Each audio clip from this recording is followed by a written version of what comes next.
Paz do Senhor, meus queridos irmãos, Deus abençoe. Aproveito para cumprimentar a todos nossos irmãos da Escola Digital, aqui da Igreja do Nome de Jesus. A gente aproveita para lhes agradecer pelo seu compromisso e pelo interesse também que tem vocês mostrado para desenvolver aqui as aulas no nome do Senhor. Então, vamos lá, neste dia vamos compartilhar a segunda parte da vida cristã.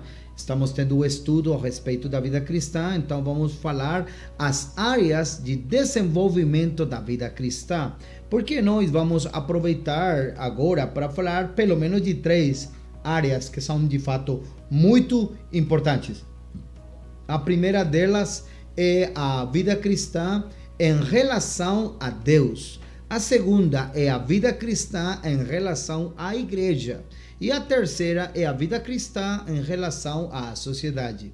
É uma coisa muito importante. Como vou desenvolver a minha vida cristã perante de Deus, na minha intimidade, no dia a dia. E como vou desenvolver a minha vida perante da igreja, no desenvolvimento ali como cristão na congregação. E a terceira, de fato, que às vezes muitas pessoas não entendem essa parte, é a posição que tem que ter o cristão também perante da sociedade. Ou seja, ser cristão não é vir à igreja domingo, não é estar ali, erguer as mãos, falar aleluia, não é isso só, não. Ser cristão é onde Deus tem o controle, o governo de todas as coisas, meu corpo, minha mente, meu espírito, todo meu ser, onde Ele está no governo de todas as coisas. Então, sejam bem-vindos no nome do Senhor, nesta nova aula, a segunda parte da vida cristã, no nome do Senhor. Vamos então começar, vamos lá, em nome de Jesus. A primeira coisa, com relação a Deus, como pode ser?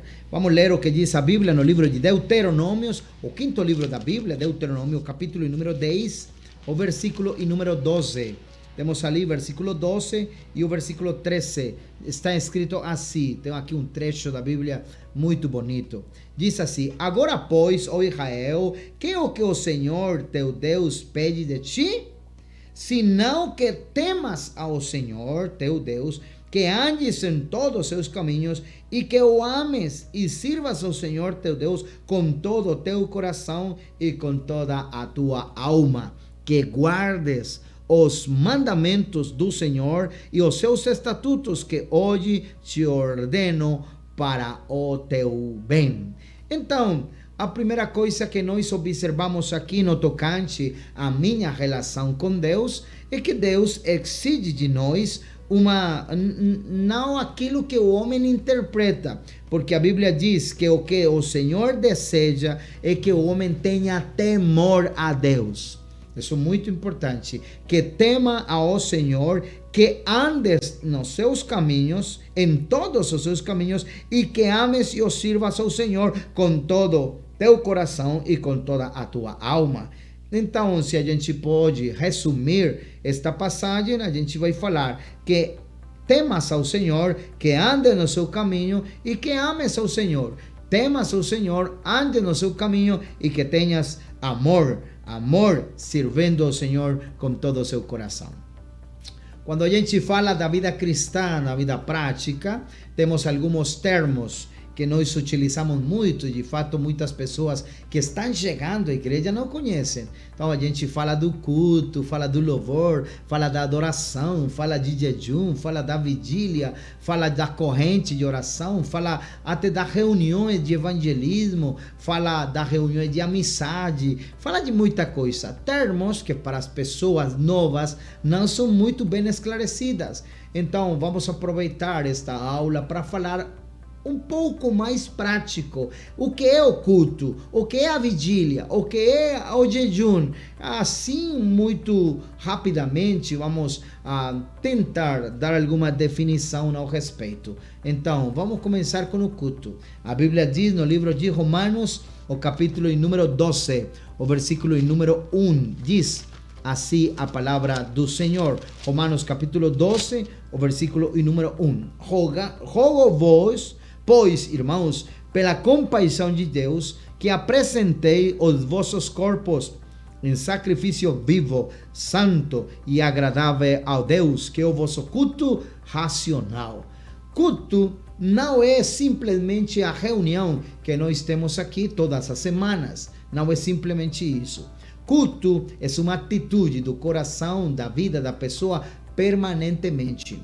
Quer dizer, nós temos aqui uma reunião coletiva, onde dá para nos alegrar, dá para honrar o nome do Senhor, mas o culto é a posição da pessoa perante de Deus, o coração da pessoa, às 24 horas do dia, ou 7 dias da semana. Quer dizer que a reunião termina, mas o culto não, porque o culto é seu altar, sua vida perante a presença do Senhor. O culto é um encontro do homem com Deus para adorá-lo, para honrá-lo, para reconhecer a sua grandeza. O que nós temos aqui os domingos, por exemplo, é uma oportunidade para comemorar, para nos alegrar, que Ele ressuscitou, que Ele deixou a cova vazia. Dessa maneira, nós temos que entender que o culto é uma comemoração, uma celebração,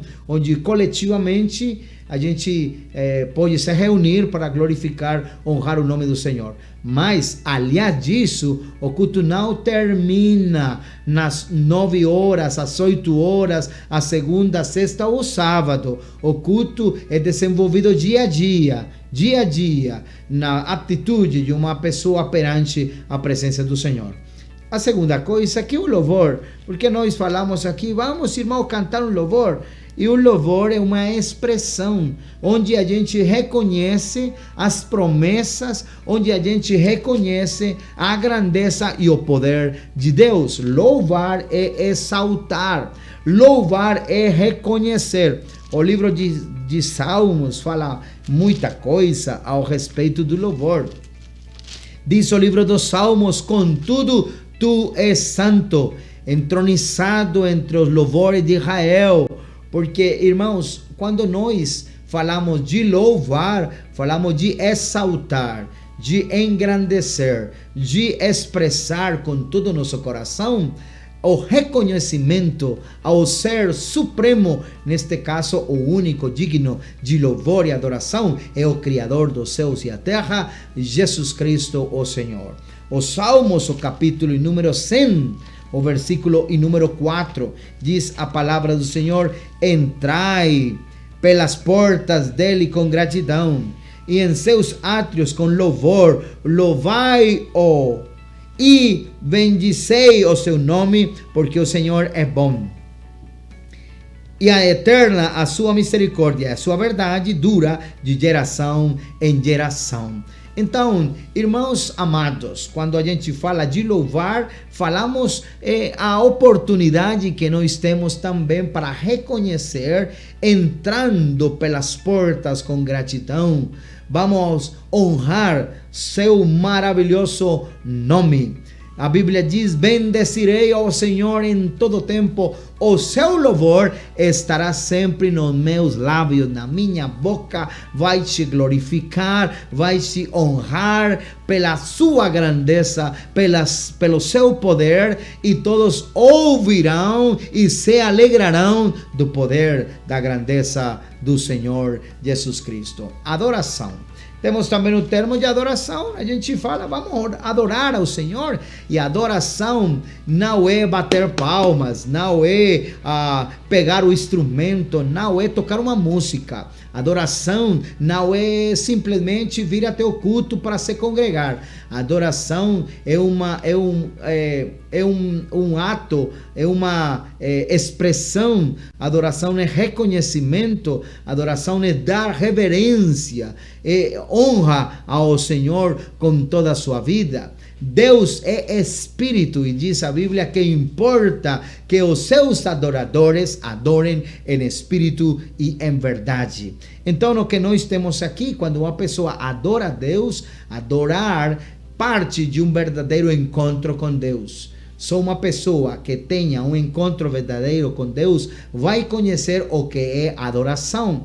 De fato, a Bíblia diz o exemplo no livro de João de uma situação onde dá para nos lembrar. Diz a Bíblia, João, o capítulo número 4, o versículo número 21 do livro de João. Diz a palavra do Senhor, capítulo 4, o versículo número 21. Diz-lhe Jesus: mulher, creme que agora vem, em que nem neste monte, nem em Jerusalém adorareis o Pai.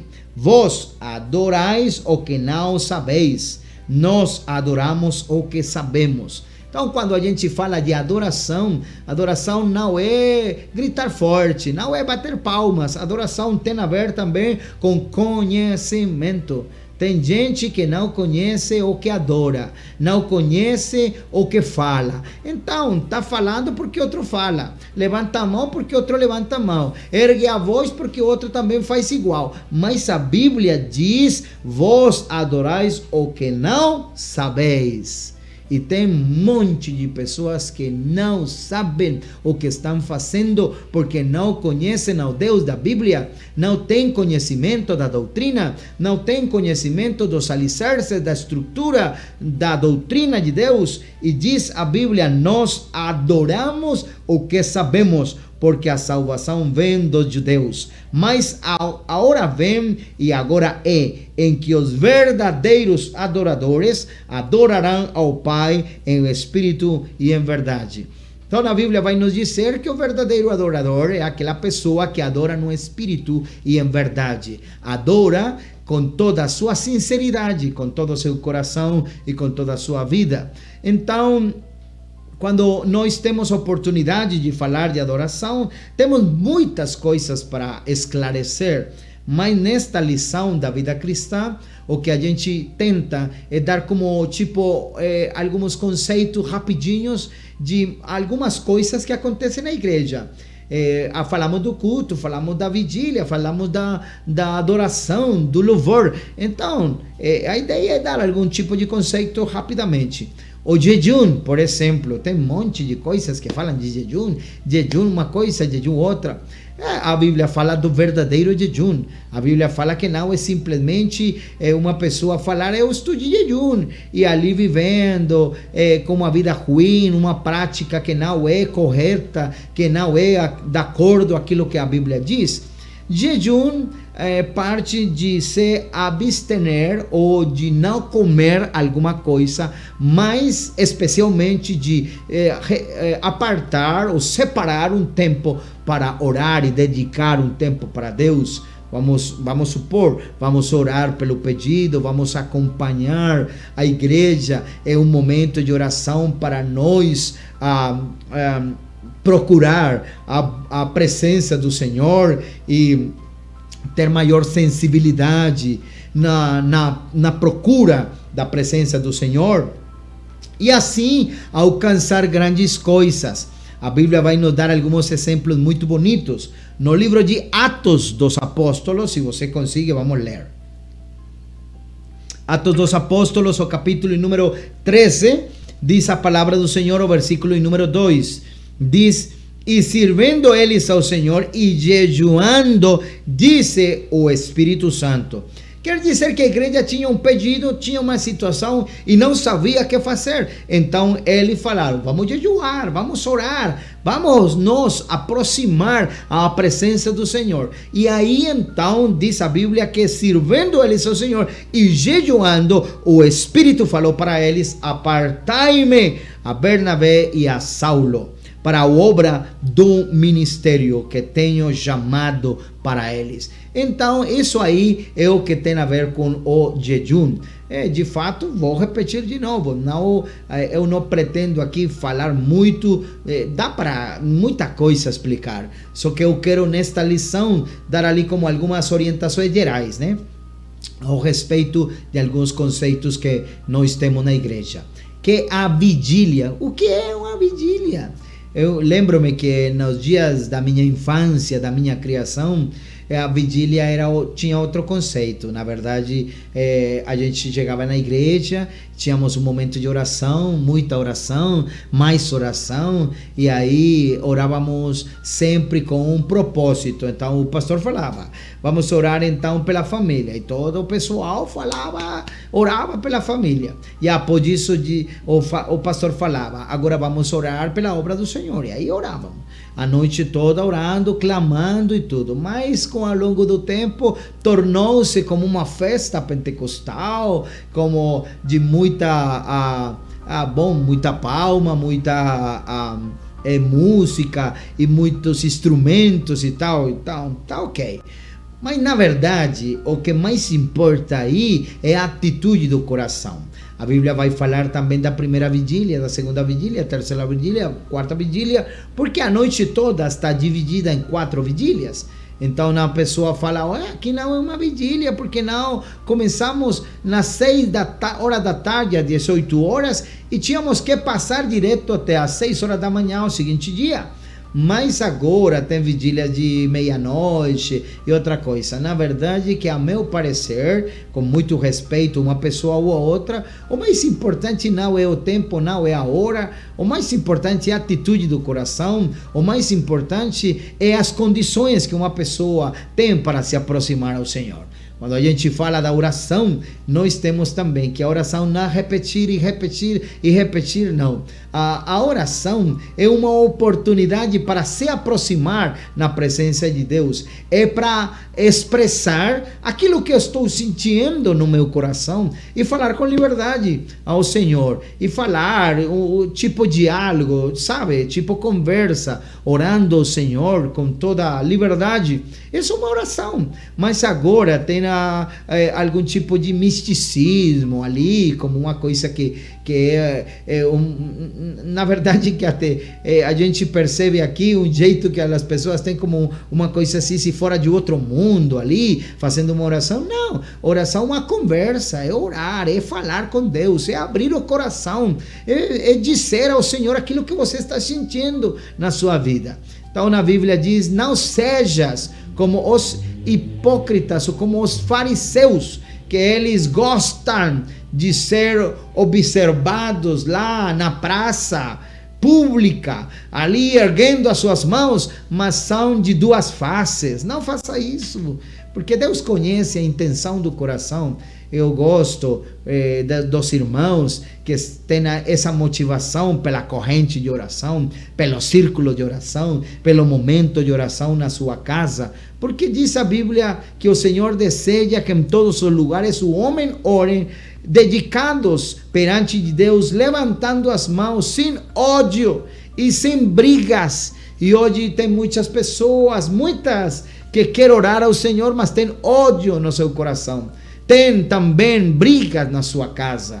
Então não adianta isso assim, não. Isso no tocante à minha relação com Deus. Eu tenho que procurar orar, ler a palavra do Senhor. A gente não falou da leitura, mas é muito importante a leitura da Bíblia. É a comida do cristão.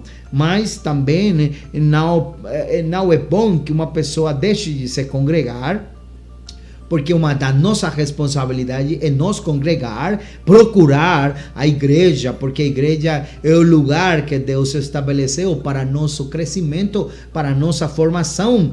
Então, isso é muito importante, a primeira coisa. A segunda é no tocante com relação à igreja. Por que é importante a vida cristã ao respeito da igreja? Porque a Bíblia diz no livro de 1 de Timóteo, o capítulo e número 3, se você consegue ler ali, diz assim a palavra, 1 de Timóteo, capítulo 3, o versículo e número 15.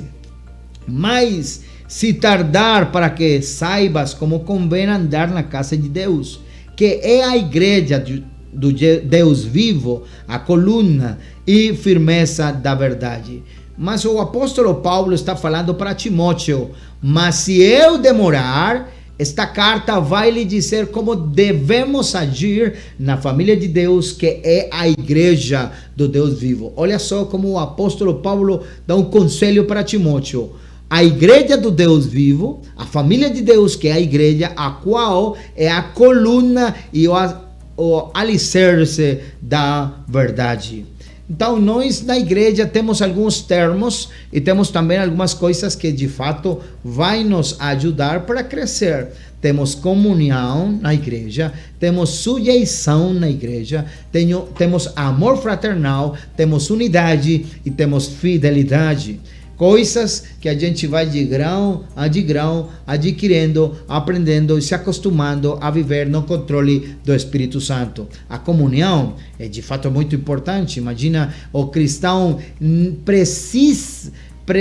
necessita o calor dos irmãos. Cada um de nós precisa da comunhão. A Bíblia diz que é importante a comunhão. Desde Gênesis até Apocalipse, o inimigo quer quebrar a comunhão, mas a obra do Espírito Santo é restaurar a comunhão perdida entre o homem com Deus, entre o homem com seu próximo. Então, a comunhão é muito importante. Glória a Deus pela comunhão entre nossos irmãos. Glória a Deus pela comunhão na igreja. A segunda coisa é a subordinação ou a sujeição, que de fato algumas pessoas querem viver do jeito que eles querem e quer ter como a sua posição sem ter em conta o que a Bíblia diz. Vou te convidar para ler Tito, o capítulo e número 3. O versículo número 1 diz a Bíblia: admonestai-os a que se sujeitem aos principados e autoridades, que lhes obedeçam e estejam preparados para toda boa obra. E o reconhecimento das autoridades espirituais. Porque é muito importante que as pessoas tenham reconhecimento da autoridade. Se de fato as pessoas conheceram aquilo que diz a Bíblia, eles vão conhecer que a Bíblia fala do princípio da autoridade. Porque Deus tem o princípio da autoridade na palavra e é muito importante reconhecer e se submeter com toda a sujeição à autoridade da igreja. Tem crentes, infelizmente, que não querem se sujeitar às autoridades, eles querem viver como roda solta, ele quer viver do jeito que ele quer e não quer se submeter. Mas a Bíblia diz que tem autoridades que estão ali colocadas por Deus. Temos na igreja uma diretoria local, temos pastores, temos obreiros, temos também supervisores, temos uma diretoria nacional, departamentos nacionais da igreja, das damas dóricas, dos jovens, da igreja, a escola dominical. Temos, irmão, toda uma estrutura para ter ordem, para ter crescimento, para ter também direção. Temos também um missionário, temos o conselho, a diretoria. Então, vamos nós aprender a nos sujeitar àquilo que diz a Bíblia. Diz a palavra que ninguém infame, nem sejam contenciosos, mas modestos, mostrando toda a mansidão para com todos os homens. Isso é o que diz o apóstolo. Recomende aos irmãos que respeitem as ordens do que governam e das autoridades. Não para impor, não. Porque aquela pessoa que tem autoridade tem que ter a capacidade para dirigir e para ser dirigido pelo Espírito Santo de Deus. Na igreja, nós também vamos precisar do amor fraternal, o amor que tem que ter uma pessoa pelo seu próximo, o amor dos irmãos, o amor da família, o amor fraternal. O apóstolo Pedro diz que o amor fraternal é aquela amizade de irmão para o irmão. O apóstolo Pedro, ele vai descrever ali na segunda carta, segunda de Pedro, o capítulo número 1. O versículo número 7. E a piedade, o amor fraternal, e o amor fraternal, o amor. Diz que vai se desprender uma prática da vida cristã que vai nos levar das virtudes da vida cristã. A piedade, o amor fraternal, e o amor fraternal, o amor. Quer dizer que o que nós precisamos na igreja é amor. Amor.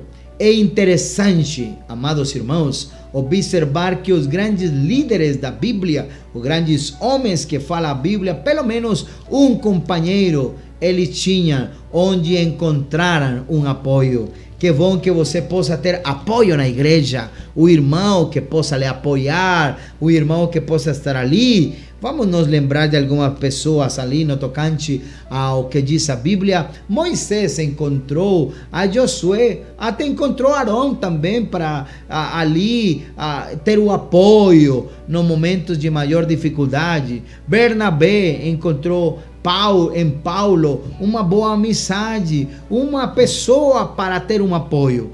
Paulo, o apóstolo, encontrou a Timóteo, um jovem que ele acompanhou muito ao apóstolo e até a Bíblia diz muito a respeito. Então, é muito maravilhoso que você possa ter uma pessoa, possa encontrar na igreja o amor fraternal.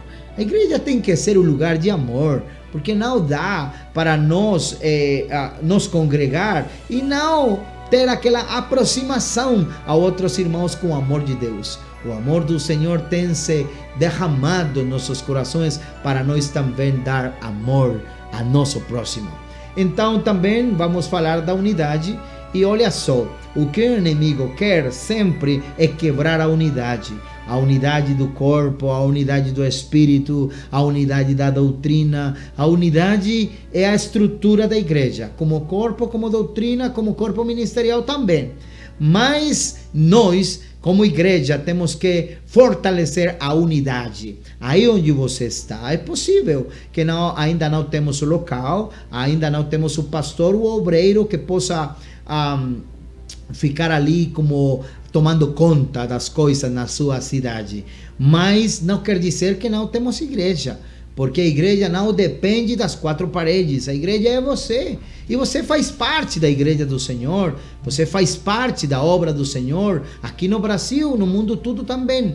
Então, é importante a unidade, porque muitas coisas acontecem pela divisão, pela separação, e o que diz o livro de João é: não rogo somente por estes, diz o Senhor, mas também por aqueles que vieram a crer em mim por intermédio da sua palavra, a fim de que todos sejam um.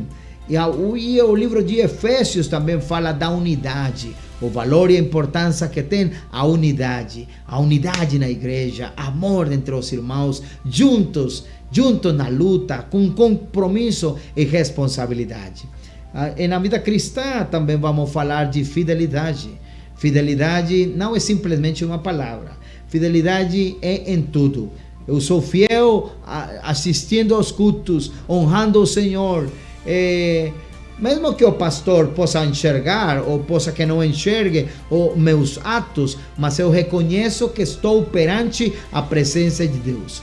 A fidelidade é permanecer, é estar firme naquilo que começamos, ter fé, ser pessoa de confiança e responsabilidade. Fidelidade é lealdade em tudo e a tudo. Ser fiel é ser obediente. A gente, quando fala da fidelidade, é obedecer naquilo que diz a palavra. É de vital importância que o crente seja fiel, fiel em todo, fiel no louvor, fiel na adoração, fiel quando possa se congregar, fiel em todas as áreas da nossa vida, fiel nos momentos onde tudo tem bom sucesso. E fiel quando todo fica mal, fica travado. Ainda que fique travado, a nossa responsabilidade, o nosso compromisso é ser fiel a Deus. Amém?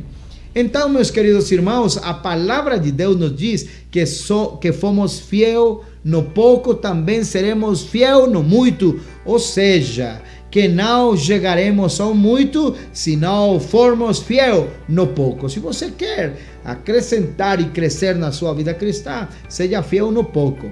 Seja fiel também na parte das ofertas, na parte dos dízimos. A gente vai tirar o tempinho também para explicar o tocante na parte financeira da igreja.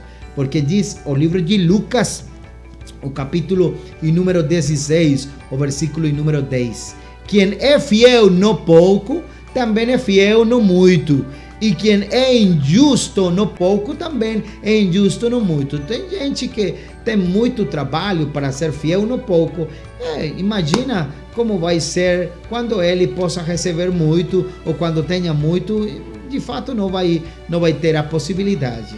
Então, no tocante à fidelidade, não é ter uma fidelidade a meia boca, a meio termo, não. Deus é 100% fiel. O menos que eu posso fazer é isso, 100% fiel, obediente à palavra. Eu faço o que faço é porque a Bíblia diz.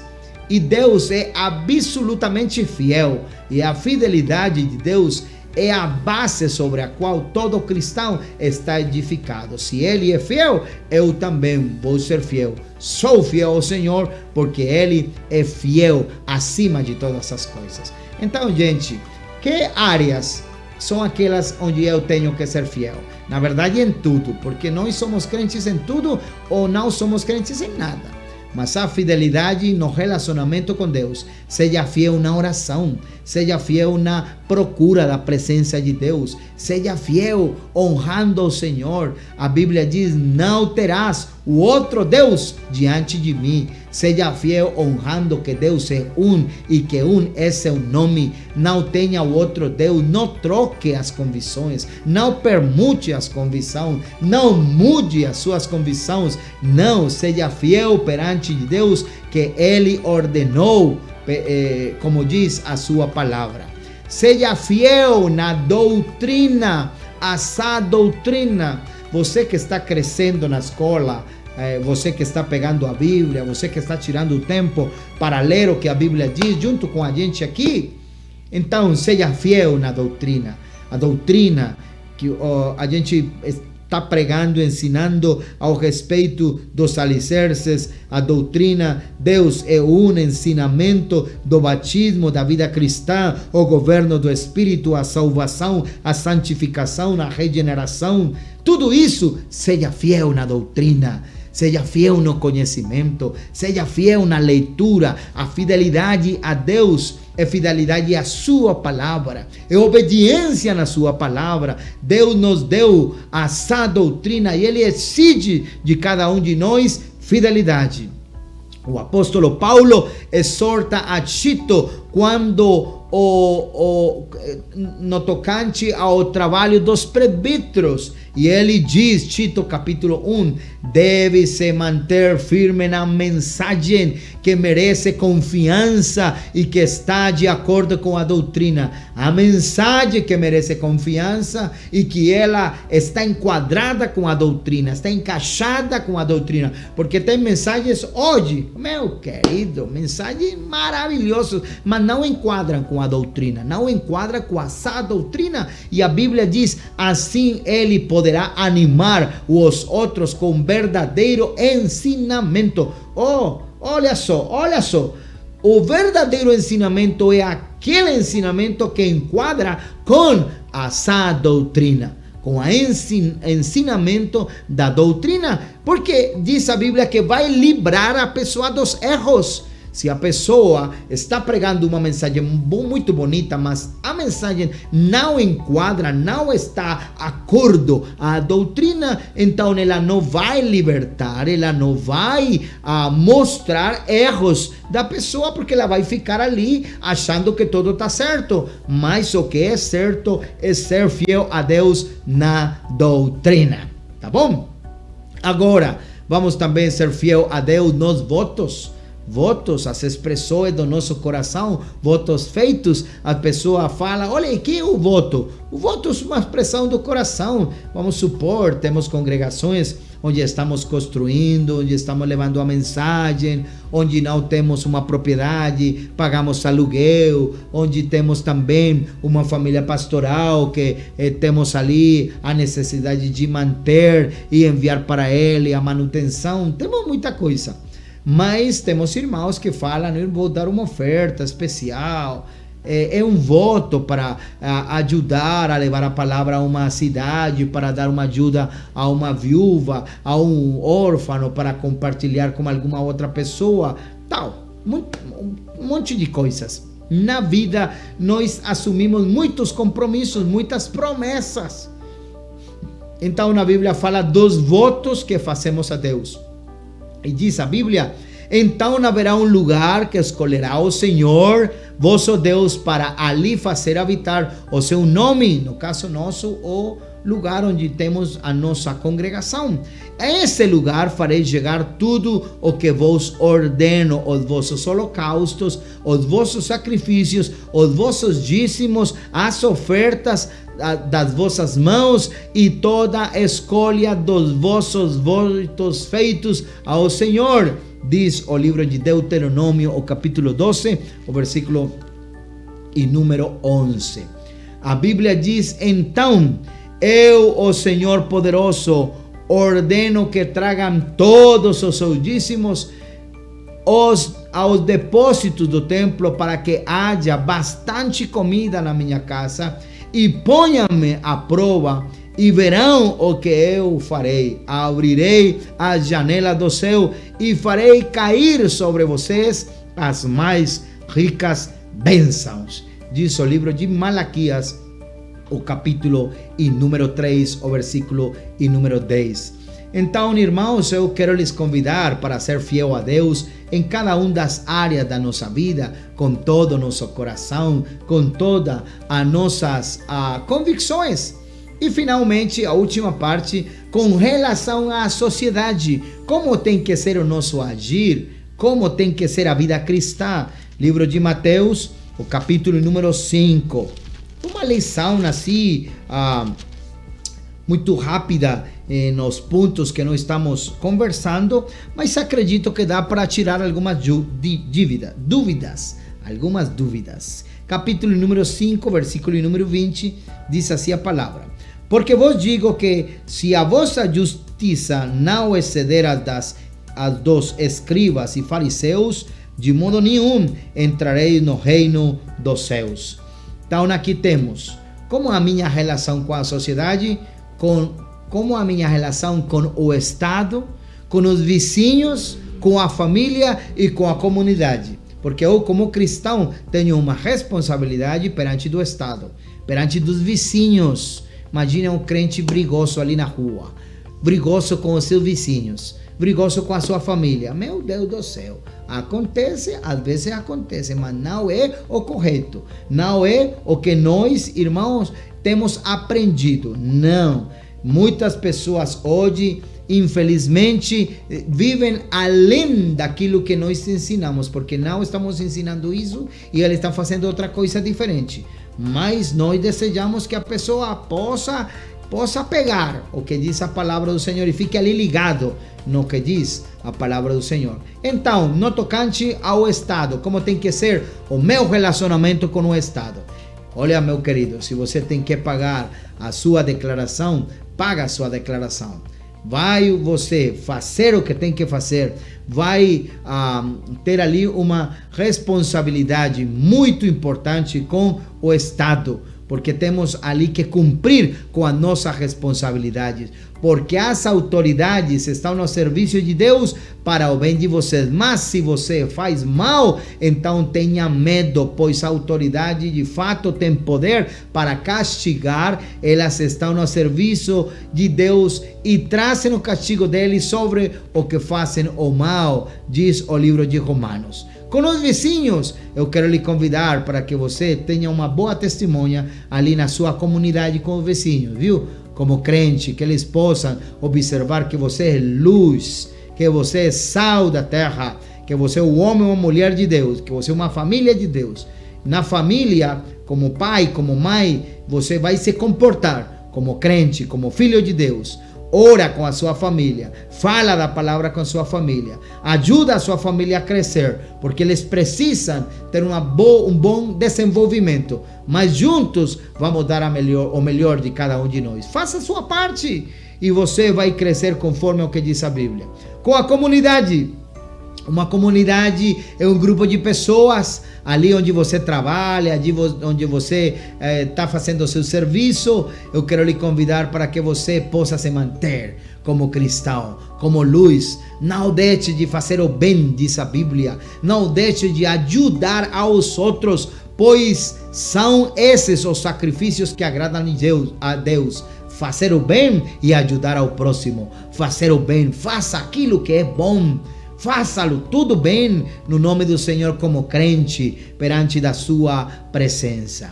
Amados irmãos, nesta aula, na verdade, que é uma aula que tem o desejo de que você pegue algumas coisas importantes de tudo isto que tem a ver com a nossa posição na área da vida cristã. Lembre-se a nossa atitude com relação a Deus, a nossa atitude da vida cristã com relação à igreja e a nossa posição com relação à sociedade. De fato, tem muitas outras coisas que também nós temos que conhecer, mas aí aos poucos vamos ir conhecendo, vamos nos ir mergulhando ali nas coisas da palavra e crescendo na obra do Senhor. Gente querida, Deus abençoe a todos vocês. Eu espero que você tenha gostado aqui dos esclarecimentos. Deixe seu comentário aqui na sala de aula, que é uma grande bênção compartilhar com todos vocês o ensinamento da palavra do Senhor. Deus abençoe. Até uma próxima aula no nome do Senhor. Um abraço para todos vocês.